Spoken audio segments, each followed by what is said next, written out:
एक महत्वपूर्ण मीटिंग की बात करते हैं, वो थी ट्रंप और ज़ेलेंस्की की।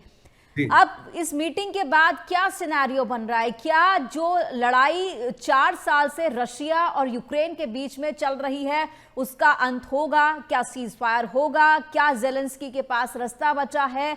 अब पुतिन क्या करेंगे? तमाम सवाल इस मीटिंग के बाद उठ रहे हैं। सुमित जी, सबसे पहले तो पूजा जी, जब ये मीटिंग हुई तो कल हमने बात की थी, ट्रम्प ने कहा भाई तेरा कोई भी प्रपोजल मना। तो फिर जिलेंस्की ने फोन लगाया, कह रहा नहीं साहब मैं आना चाहता हूँ, मैं बात करना चाहता हूँ, मुझे आप समय दे। तो जिलेंस्की साहब पहुंचे तो ट्रम्प से मीटिंग हुई। ट्रम्प एज यूजुअल बोले बहुत अच्छी मीटिंग है। वो आज तक किसी मीटिंग को बाय द वे उन्होंने बुरा नहीं कहा, बहुत अच्छी मीटिंग है, बड़ा we are very close, we are very close. और फिर एक प्रेस कॉन्फ्रेंस हुई। प्रेस कॉन्फ्रेंस में सवाल है, बोला जी अब जो आपका जिलेंस्की कह रहे हैं कि 90% चीजें हो गई है, तो उसके बारे में आपकी क्या टिप्पणी है? तो ट्रम्प कहते हैं यार मुझे 80 90 20 की गणित समझ नहीं आती, काफी हो गई है, काफी रहती है। दूसरा सवाल, तो साहब ये जो 31 दिसंबर आ रहा है 2 दिन बाद, तो क्या तब हम माने तब तक सीज फायर होगा? याद कीजिए जेलेंस्की का दावा था 31 तक कर दूंगा। तो उसने कहा नहीं, कुछ हफ्तों बाद ये पता लगेगा कि सीज फायर संभावित है या नहीं संभावित है। यानी कि ट्रंप ने सीधा सीधा बोल दिया कुछ हफ्तों बाद ये पता लगेगा सीज फायर संभावित है या नहीं संभावित है। तीसरा प्रश्न, क्या जी आपकी जो सिक्योरिटी गारंटीज जो जेलेंस्की बात करता है, सिक्योरिटी गारंटीज को लेके क्या आप उससे सहमत हैं? क्या अमेरिका उनको मानता है? जिसमें सिक्योरिटी गारंटी पहले जेलेंस्की मान रहा था कि अमेरिका की सरकार, अमेरिका का कॉन्स्टिट्यूशन मुझे 15 साल का प्रोटेक्शन दे, जो डोनाल्ड ट्रंप ने मना कर दिया, देख भाई ये संभव नहीं है, कांग्रेस में जाएगा, ये कभी वहां से अप्रूव होके आ ही नहीं सकता। तो अब अमेरिका ने कुछ नया बताया है। अब ये चीजें ट्रंप अभी रिवील नहीं कर रहे कि अमेरिका ने क्या बताया है। जेलेंस्की कह रहा है जी हाँ हमें सौदा मंजूर है। तीसरी बात, अब आती है इंटरनेशनल पीस कीपिंग फोर्स को, उसको लेके वो सीधा सीधा पुतिन मना कर चुके हैं। फिर इन्होंने फोन लगाया यूरोप में इनकी बात हुई केयर स्टार्मर से, मैक्रोन से और जॉर्जिया मेलोनी से। मैक्रोन साहब का ट्वीट भी आया था, मैक्रोन साहब ने बोला हाँ हमारी बात हुई है, अब हम जनवरी के एंड में, सुनिएगा अभी दिसंबर का एंड चल रहा पूजा जी, जनवरी के एंड में हम यूएस जाएंगे, इस पर आगे बात करेंगे। यानी कि 1 महीने तक सीज फायर वीज फायर होने की कोई आशंका भी नहीं है, क्योंकि 1 महीने बाद बात होगी तो आगे बात होगी, तो फिलहाल महीना भर तो कुछ नहीं होने वाला। इतने में मैं रशियंस को ट्रैक कर रहा था, जो मारिया है या उनके जो प्रवक्ता है दिमित्री पेस्कॉव, वो कह रहे जी हम अभी इस स्थिति में रशिया कि अगर हमने अभी सीज फायर चलो कर भी लिया, आपने कह दिया, किसी ने कह दिया, हमने कर भी दिया, वो एक अस्थायी सीज फायर होगा। हम सीज फायर नहीं चाहते, हम चाहते हैं फैसला। अगर फैसला होगा तो सीज फायर तो खुद ही हो जाएगा।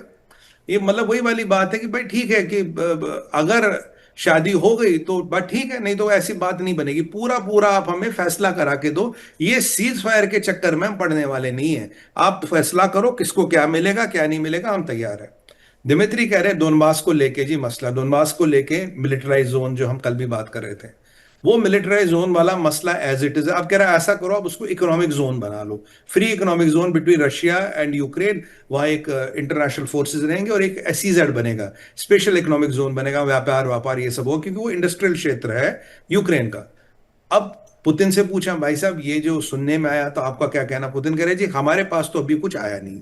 दूसरी बात, हम तो सीधा सीधा कह रहे हैं कि हमें परमानेंट सोल्यूशन चाहिए। अब देखिए रशियनों ने पासा पलट दिया, हमें परमानेंट सोल्यूशन चाहिए। सीज फायर वीज फायर तो हो ही जाएगा अगर सोल्यूशन निकलता है, सीज फायर तो एक नेचुरल आउटकम है ना भाई।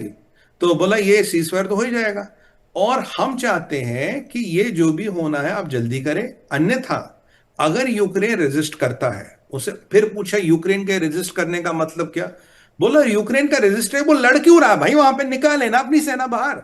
मैं तो कह रहा हूं कि अगर आप मुझसे कुछ अपेक्षा करते हो इनके पुतिन से, मैं चाहता हूं आपकी सेना कंप्लीटली बाहर निकले, आपकी सेना बाहर निकलेगी तब तो मैं बात करूंगा। और देखिए आज तक पुतिन ने जिलेंस्की से बात नहीं की, पहले सेना विड्रॉ कर, सेना विड्रॉ करोगे हम क्षेत्र पे कब्जा करेंगे, फिर बात होगी, अगर 10-20% जो भी होगा बात कर लेंगे। अगर तुम्हारी सेना वहां है और अगर तुम्हारी सेना लड़ रही है तो फिर हम मिलिटरीली इसका जवाब देंगे, फिर नेगोशिएशन नहीं होगी।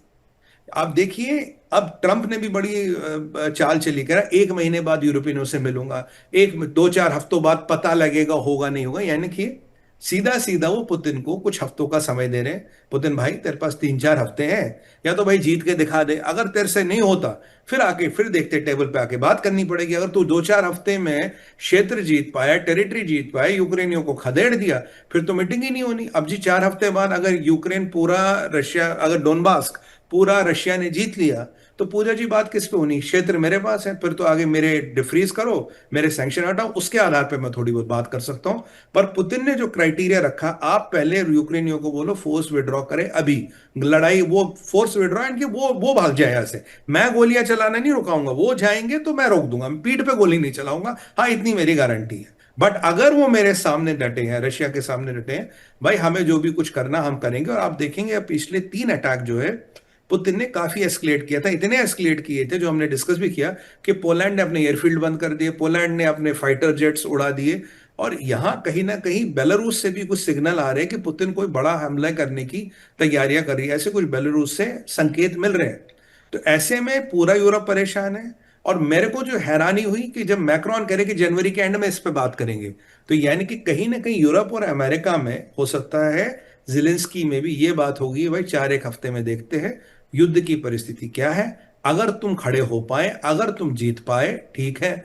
अगर पुतिन जीत गया तो गेम ओवर। तो पुतिन तो कह रहा भाई अभी फौज विड्रॉ कर, नहीं तो कुछ बात नहीं होगी। देखिए बात क्या थी, क्षेत्र, डोनबास्क, फ्यूचर गारंटी और डिमिलिटराइजेशन, यही 3 4 विषय थे। और सिक्योरिटी क्या रहेगी, यही 4 5 विषय अब भी खुले हैं।